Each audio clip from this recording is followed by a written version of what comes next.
I love Camp Wamp. It's an incredible place. And yeah, so that's where I spend most of my time these days from a nonprofit standpoint is helping Camp Wamp and raising awareness for the program that they have there. So these kids get to go for 1 week for free at no cost to their families. And as you might imagine, having a child with disabilities in the U.S. is a very expensive thing. So it's not just a little reprieve for the parents from a caregiving standpoint, but it's also an incredible experience at no cost, and it's just wonderful, and I love it so much.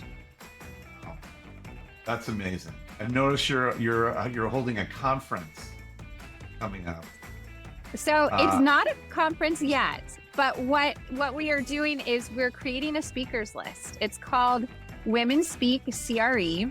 And the story behind it is that one of my good friends, Dalee, who is a Spitfire and just so much fun, she's based out of Austin, Texas.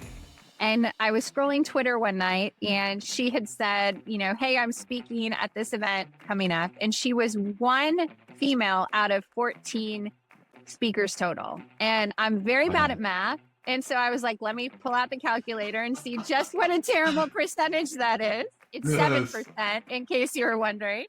And so I figured it'd be a small number. That sounded like a small number. It's a small number. So I felt a way about that I couldn't express from a productive standpoint. So I said, let me just sleep on it.